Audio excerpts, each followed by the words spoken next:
Flipping heck, we've just seen episode 5. Whoa. Game of Thrones, episode 5. Jesus, I almost came out of it before we unpacked the whole show, feeling a little bit wheezy and asthmatic because of the amount of dust.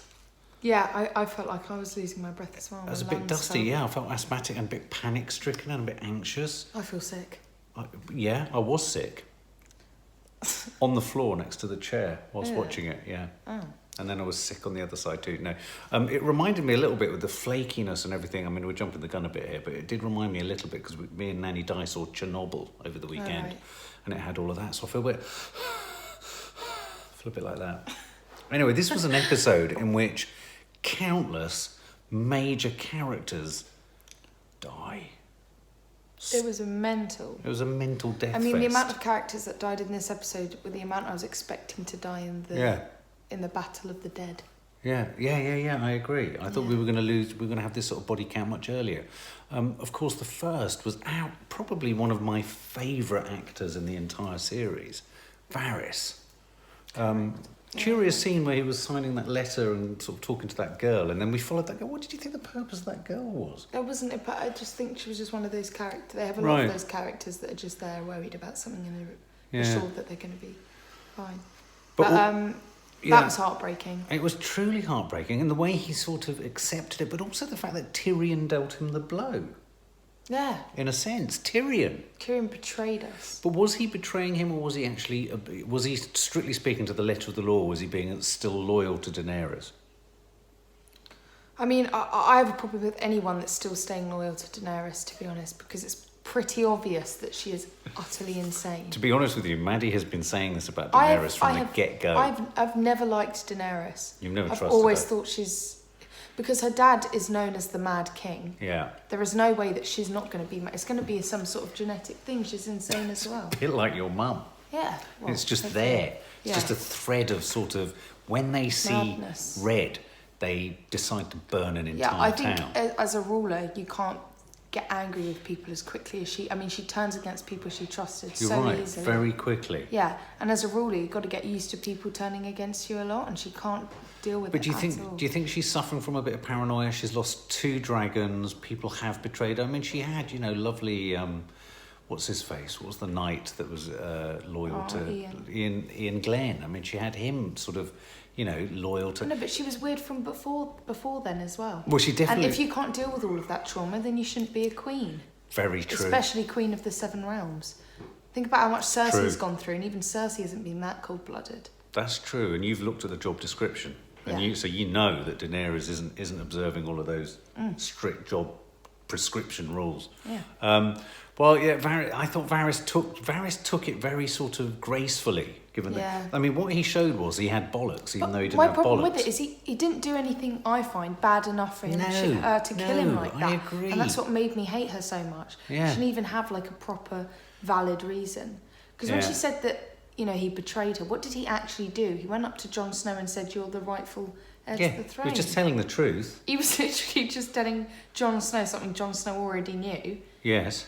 And that's... Yeah, it was kind of splitting hairs, wasn't it? Quite literally splitting hairs and then burning hairs. She just had some beef with him and decided to kill him because of it. Yeah, that's true. You're right. But it was at that moment, that was well, it's not the first moment, but it's one of many moments that Jon Snow looks at her like, hang on a minute, you're a bit of a fruitcake, aren't you? Yeah? I'm related to you. Bit of a fruitcake. Jon Snow's so chill though, isn't he? And then she's so... There's something about Jon Snow, I feel like I'd get on with him. You feel like you get on with everyone. No, I mean, I feel... You have a crush on. I wouldn't go so far. You have a slight crush on Jon Snow. I do have a little bit of a crush on Jon Snow. You say it like you don't fall in love with every male character in the film. Well, I fell in love with Varys. I just want to stroke his head. And then you always have a weird comment about stroking a part of someone's body. Yeah, and Jon Snow, I want to rub my hands through his little tufty beard. No, Jon Snow looks like the kind of guy I'd go to the coffee shop with and have a good old chin wank over a coffee. I don't think I'd have ever had a beer with Jon. I'd have a beer with John. Yeah, maybe he's a bit beery. I reckon he's a real ale guy, don't you? He likes his real ale. Got his nutsack stuck in there. Got his nutsack caught. Yeah, Maddie, what was that? There's like, in one of, I think it was the second episode of this season or something, and there's the bit where him and Daenerys, it's the first time he's riding on a dragon, and they're just flying around. And when me and Dad were watching it was like, he doesn't look very enthusiastic or happy. Comfortable, I thought. He didn't look comfortable, and he was like this. the whole way That's on exactly it. what you look like. And then about a few weeks after seeing that episode, I saw a video of him explaining how his nutsack got caught in the saddle of the dragon. I hear it's an occupational hazard with dragon riding. So he was like, this is how it's going to end, with me hanging from my nutsack. Right. He's very chill, isn't he, the actor? He's very chill. Yeah, he is. Jon Snow's very... It's like, yeah... I mean, there was that great moment at the end of part one when she's kind of basically... Well, I've got a new term for it now, when she puts people to death with dragon fire. Yeah. They're dragonized. She dragonized Varys. And Daenerys says to him, so is that all I am to you, a queen? Maddie piped up. No. And you're an aunt. Yes, you're my queen, but you're my auntie too. Aunt. So get off my face and stop kissing me because it's a bit strange. So that was part one. I was sort of licking my wounds at that point, thinking Varys has gone. Jon Snow... I was laughing at the way you write... Well, we're looking at my notes. There's moments of like capital letters. Varys with girl from kitchen. Jon Snow. She is my queen. Absolutely. So part two, I felt for Tyrion here.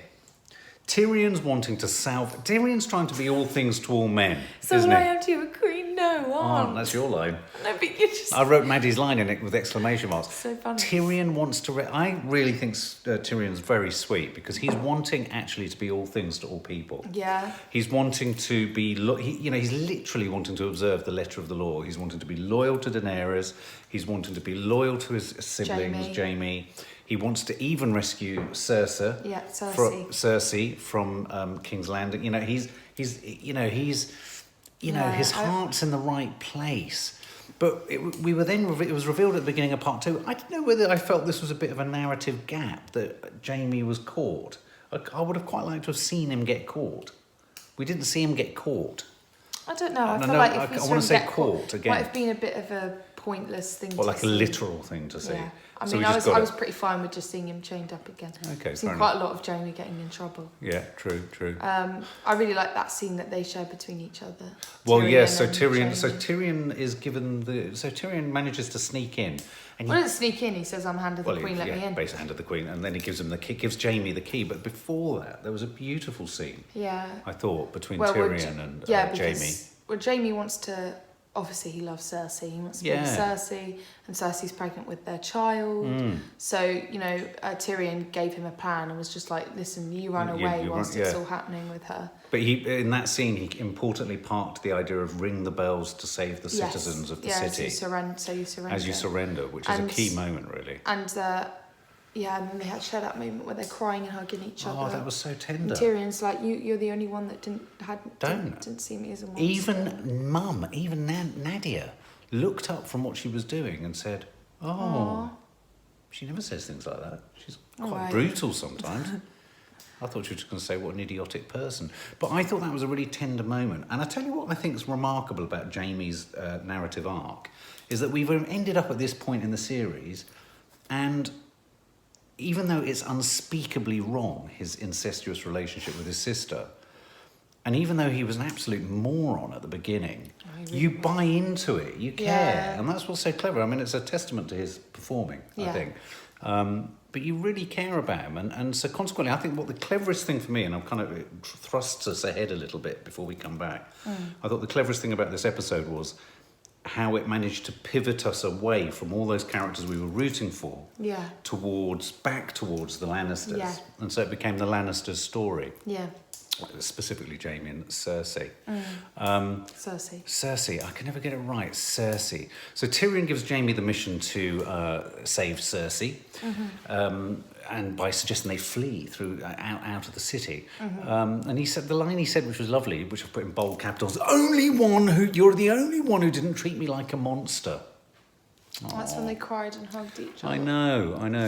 And then Jaime goes off. Jaime does his thing and he heads off, and then we suddenly find him on a craggy rock sort of pool area. Yeah, that's a lot later. Oh, is that a lot later? I thought that was here, the Armada. Oh, no, you're absolutely right. Sorry, I've jumped the gun. We cut to the Armada nutter. I've forgotten his name. Oh, my God. But bloody Alfie Allen's uncle. Right. What, he's such a psycho. With his great big crossbows. Such a little twat. He's such a little twat. But did you know, I mean, he's a proper man, isn't he? Because he didn't even flinch or duck when the dragon came into attack. Yeah, he didn't, at one point the dragon goes past his ship, setting fire to everything, and he literally didn't even jump. Sure sign of psychopath. Yeah, I would have been like, I would have actually, and you'd also, if it was a shot of me like that, you would have seen the poo fall from my pants. Wow, would we? Would we have shot it in close up as it went? Fell through my trouser leg. I remember that happening when I was a little boy. Oh, I don't want to know about. No, I remember squeezing and it. Okay, and yeah, all right. I was only 3. I don't want to know about an actual story. Oh, okay, all right. So we get to a great point where they're besieging, King's Landing, and Jaime's in there. Yeah. Arya and the Hound are in there. They are. And basically, suddenly, Armada is burnt. I thought that was kind of a little bit unbelievable. Right. That happened quite rapidly. She's sort of 3 big breaths of super dragon breath. This is one thing that bothers me a little bit about Game of Thrones. Tell me it. Is their main characters, you see. Yeah.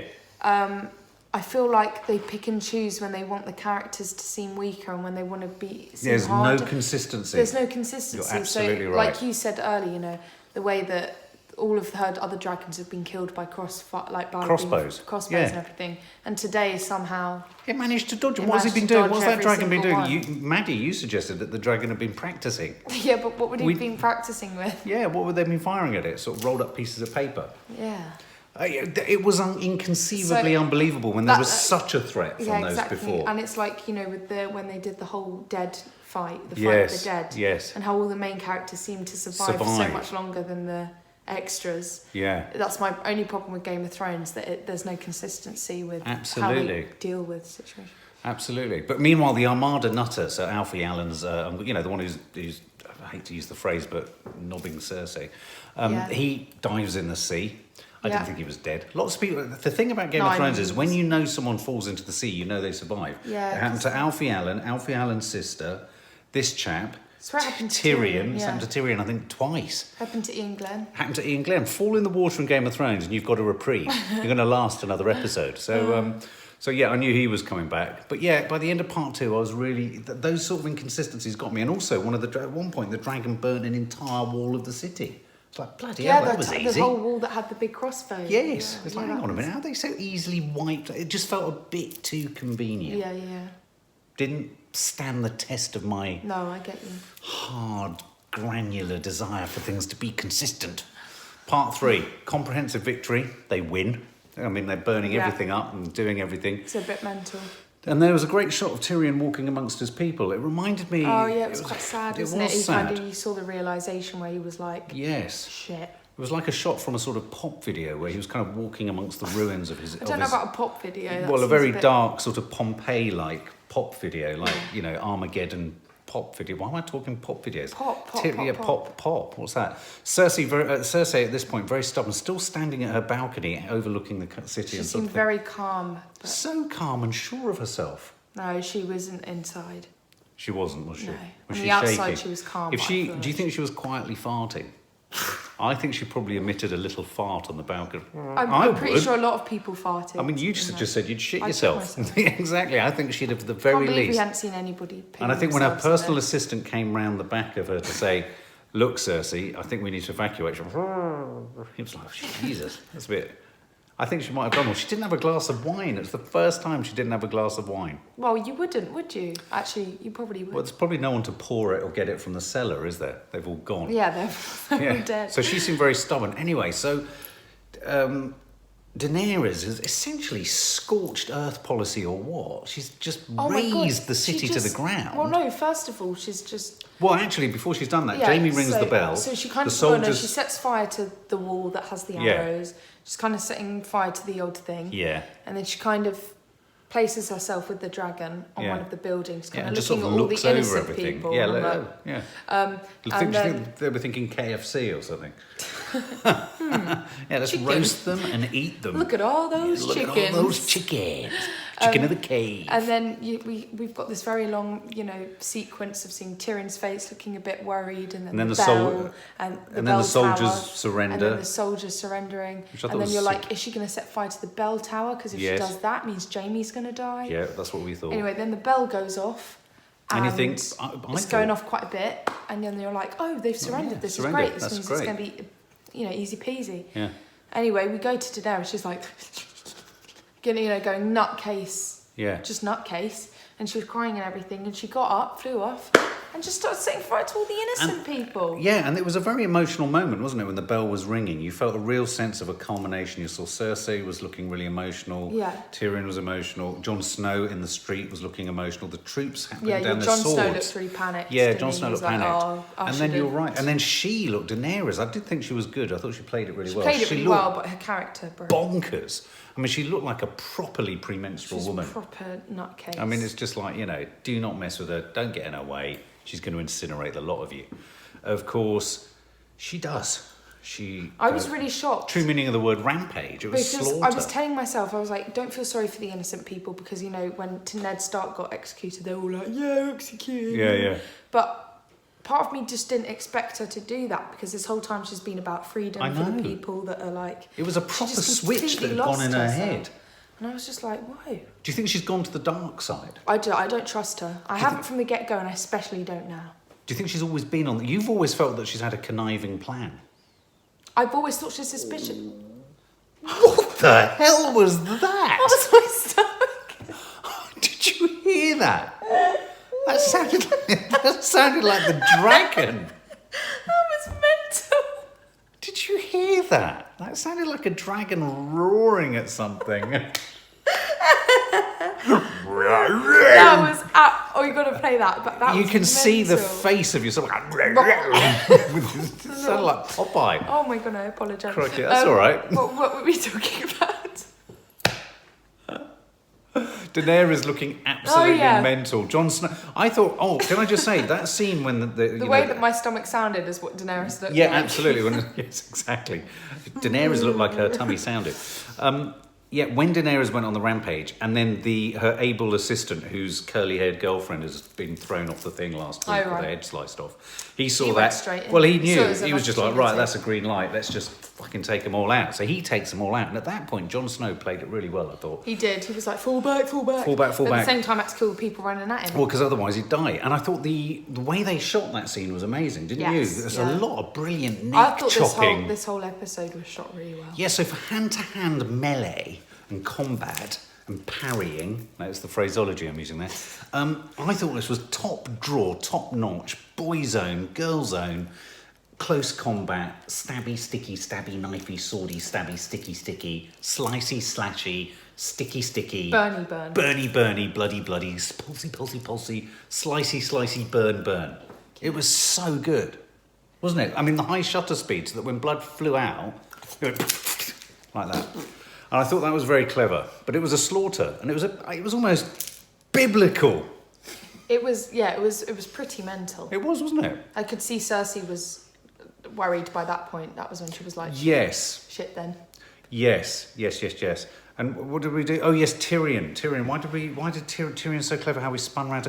Oh yeah, because at that point, I think Tyrion was fully aware of the fact that this had all twisted round and it was all going terribly wrong. Yes. He was watching his people, his kinsmen, his kinsfolk. He was watching them all die. Being obliterated and burned. And the woman doing it, he's the handoff. He'd supported her in doing it. So I thought that was the moment where it cleverly spun us round to us not caring about Daenerys and thinking Jon Snow was a fool for wanting to sleep with his aunt, and caring about the Lannisters. Suddenly, I was rooting for the Lannisters. And it's very clever for a show to do that, isn't it?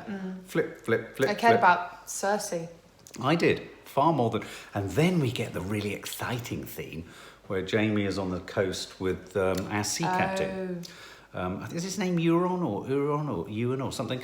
And it was a really tense fight, wasn't it? It was pretty full on. I thought Jaime had bitten the dust. I felt really sorry for Jaime. I could tell he was tired. He was a bit fed up by that point. He was like, oh, come on. And there's that great final shot to the part where that character says, I'm the man who killed Jaime Lannister. And yet he wasn't, because a bit of masonry would in the next part. Some rock. Yeah, what killed him next was an arch.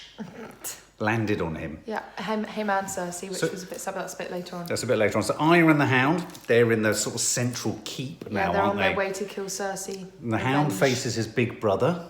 He does. So you've got that battle going on. And the doctor guy got his skull smashed. Oh my God, our doctor, yeah. So Cersei's sort of able assistant, who we love, the actor, I forget his name. But he's kind of the hand, isn't he? He is the hand. He just matter-of-factly thrown to the it side. it was like 5-second death. But like as he was pushed against the rocks, you could see his skull shatter. Sounded like a pumpkin, didn't it? It sounded like a pumpkin or a squash being squashed. It's pretty nasty. I love was a bit like... Cersei, but did you notice how Cersei, go back to the shot, she just did a little wiggle to get around them all to get down the stairs. Like, sorry. I mean, if there could have been a lift or an elevator, I've just got to get out of it. Sorry, I thought it was incredibly pragmatic of it. Yeah, she just got to dodge, throw in the way, down the stairs. I'm out of it. Easy, yeah. And meanwhile, she left the Hound fighting his great big brother, who he managed to take the helmet off. And I've been wanting to see his face since the get-go. Yeah, we've only seen his really bloodshot eyes. Yeah, his bloodshot eyes look like me when I've just woken up in the morning. And when he took his hat off, I do love the Hound. Even right to the end, he was laughing. Fucking die. Fucking die. Yeah, he'd had his eyeballs pushed inside his brain. They were neither fully plucked nor half plucked. They weren't plucked, they were pushed. Yeah, inside. It's the worst of...